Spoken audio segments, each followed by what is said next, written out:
කරනා ෂට්චක්‍ර ආලෝකමත් කරනා සංසාර චක්‍රය කෙමෙන් ලිහනා විරුපරපුරේ රාවණා රජුගේ සිව්හෙලේ යක් රකුස්නා දෙව් ශක්තියයි මේ චක්‍ර චක්‍ර චක්‍ර චක්‍ර චක්‍ර චක්‍ර චක්‍ර චක්‍ර චක්‍ර Ayubowan, I'm Anaga Jayasekara from the Billionaire Mindset with Anaga at Chakra FM. At the Billionaire Mindset, I will personally learn and inform each and every one of you about topics such as business, economics, and the stock market. Join me every Sunday at 8 p.m. Sri Lankan time and let's embark on this journey towards financial success.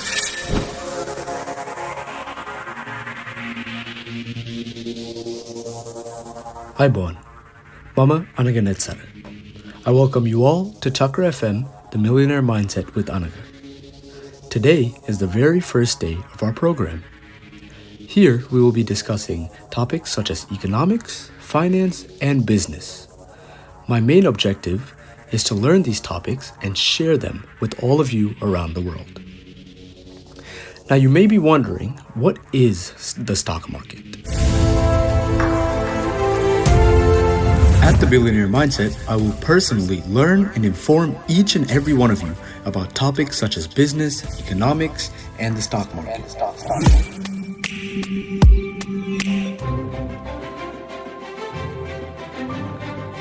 Better yet, we should be asking, what is the history of the stock market?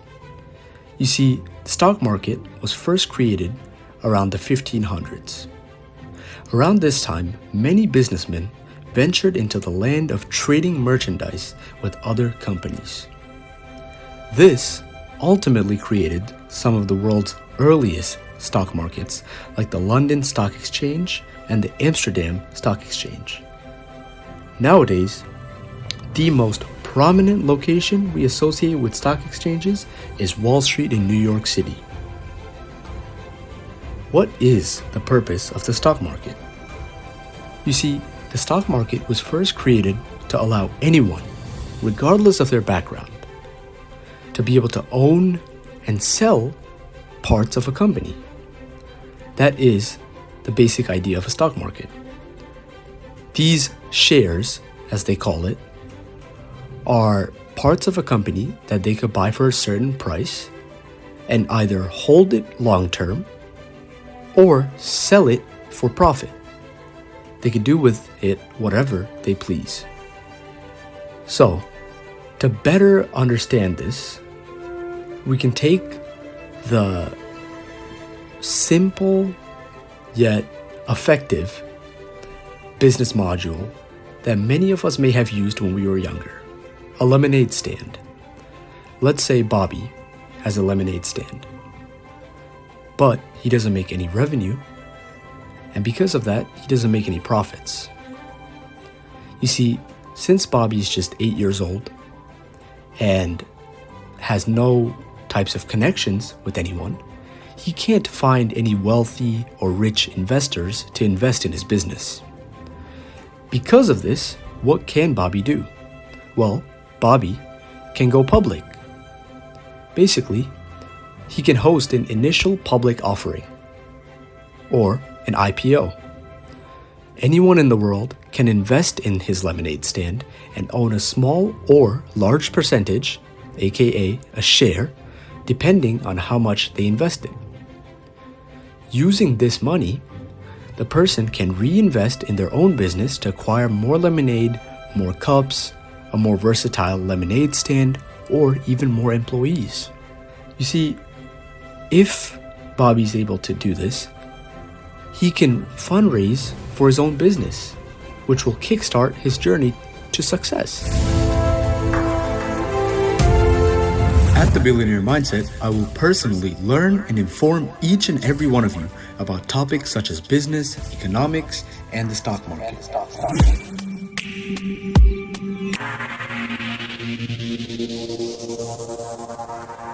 Now that we've talked about companies that you should invest in, you might be wondering what type of companies you should not invest in or be cautious about.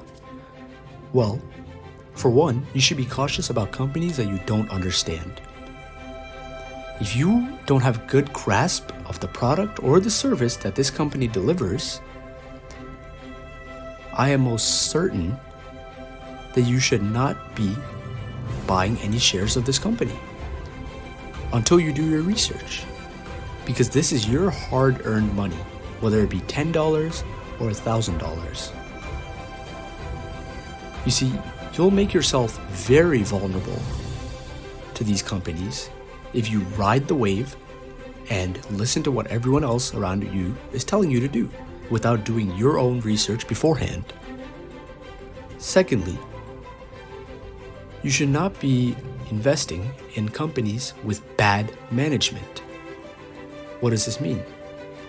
Well, you should not be investing in companies that are run by untrustworthy people. Simple as that. We also talked about new companies and IPOs, initial public offerings. We talked about this earlier when we talked about Bobby's lemonade stand. You see, even though Emily invested in Bobby, would Ryan, who's halfway across the world, be interested in investing in Bobby's lemonade stand? Maybe not, because he doesn't know Bobby. He's not a friend of Bobby's. So these are 3 things that you need to keep in mind. You know, if we delve deeper, we could go into other companies, like companies that lose money. You know, a quick Google search can tell you just how much revenue a company raked in and just how much profit they made out of that revenue. You also should not invest in companies that are shrinking or declining. If you see that they are losing sales over time and losing customers, that is not a good sign. You also should not be investing in companies in developing countries. Why? Well, simply because you are not sure about the governments, the laws, and the institutions enforcing the laws in other countries that are not your own. You see, if you are in the US, you may invest in a company in the US, even though it's a new company or an IPO, whatever it is, because you know the laws behind this company. You know what runs this company. The last type of company that you should be cautious about are biotech or pharmaceutical companies. These are companies that manufacture drugs and new medicine to provide them to the world. You see, these companies test their medicine through a lot of complicated research projects and lab experiments. Now, we as the public do not know what's going on in those labs. We don't know if there is malpractice present either. And you know, these are 2 factors that can certainly have an enormous influence on both future sales and stock prices. At the Billionaire Mindset, I will personally learn and inform each and every one of you about topics such as business, economics, and the stock market.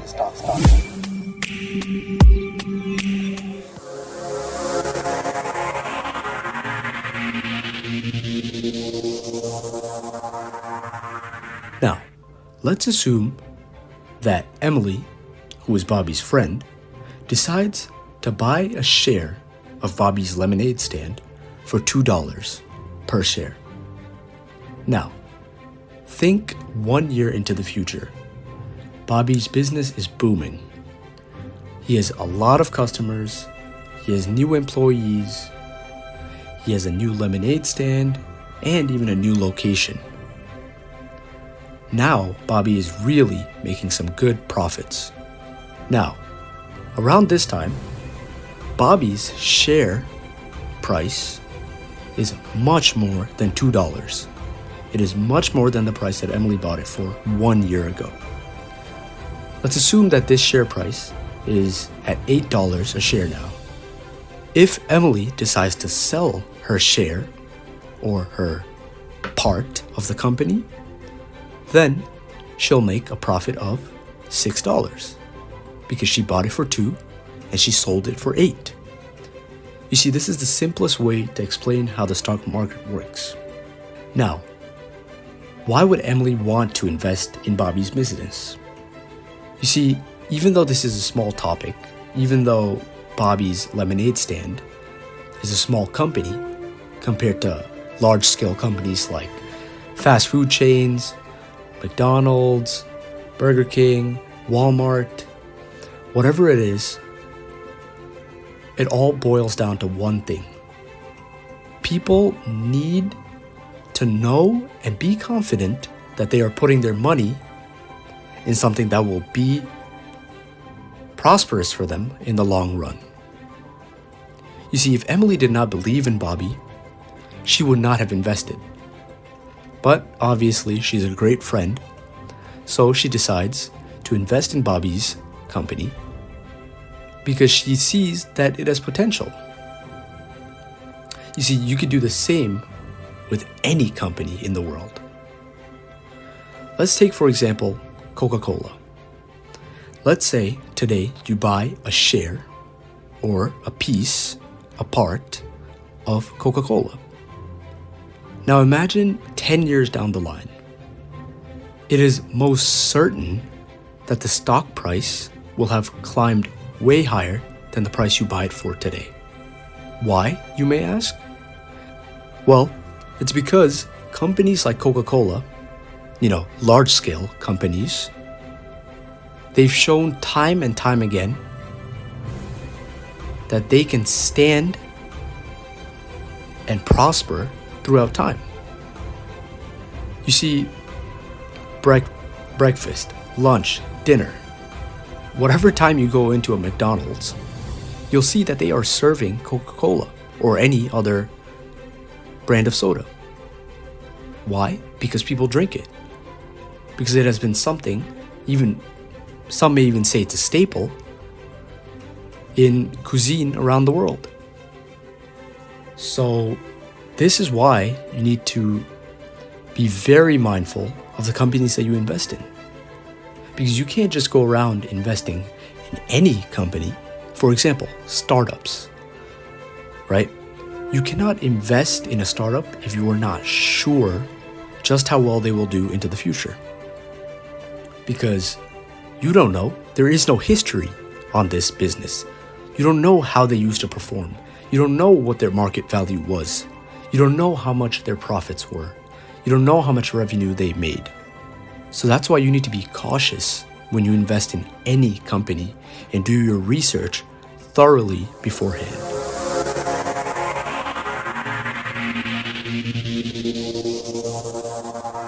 I'm Anaga Jayasekara from the Billionaire Mindset with Anaga at Chakra FM. At the Billionaire Mindset, I will personally learn and inform each and every one of you about topics such as business, economics, and the stock market.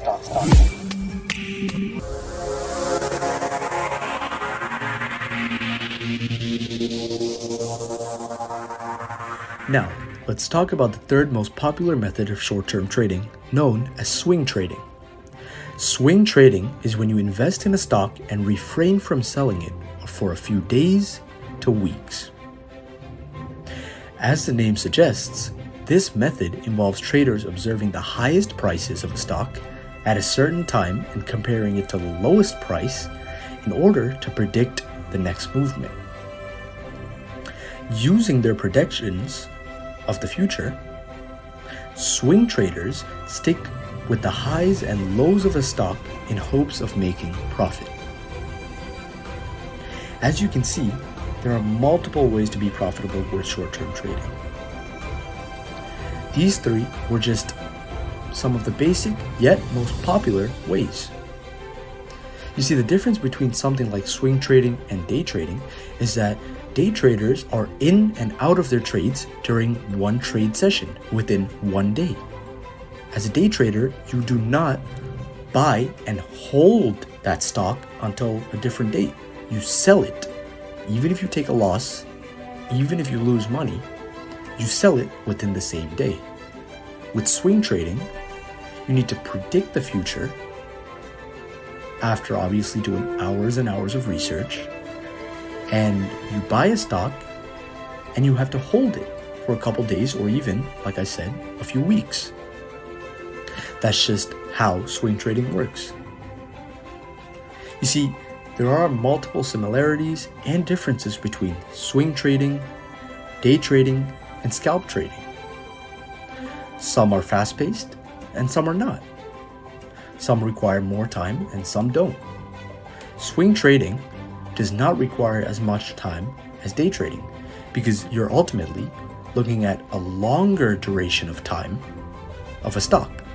With day trading, you're looking at hourly charts. You're checking, how did this stock do in the past hour? How did this stock do in the past 30 minutes? With scalp trading, you're looking at the very second. You're looking at the very minute because that's the most fast-paced method of trading that we've talked about. So I thoroughly encourage all of you to look deeper into these methods because if done correctly, like I said, these can all be life-changing. It doesn't matter where you are in life. It doesn't matter how old you are. I truly believe that if anyone sits down and devotes an hour a day, that's all I'm asking, an hour a day, I truly believe anyone can learn this, whether it be long-term trading or short-term trading. It does not matter because there's nothing to lose from this. Of course, it's very risky, and of course you can lose money, but that's why you need to devote time. That's why you need to actually take time to learn and experience trading. Because no trader has ever been successful overnight. You can't be successful in a week. It takes months, sometimes even years, but everyone has their own timeline. You can be successful today, or you can be successful 10 years from now. It doesn't matter because you are your own person. You take your time to learn this and be successful. And who knows, you might even be able to quit your job. You might even become financially stable because there are so many people around the world doing this. They're making a lot of money. You see, it's not talked about a lot because people assume that it's hard or difficult, or you need a college degree to get into day trading, swing trading, scalp trading, whatever it is, but you don't. We will continue to dive deeper into these subjects in the future. And as we close in to the end of our program today, I want to thank each and every one of you for joining me in this prosperous journey to financial success. Please reach out with any questions or concerns, and I wish you all the best this week. I'm Anaga Nethsara from New York City, and I will see you all next week on the Billionaire Mindset with Anaga. At the Billionaire Mindset, I will personally learn and inform each and every one of you about topics such as business, economics, and the stock market.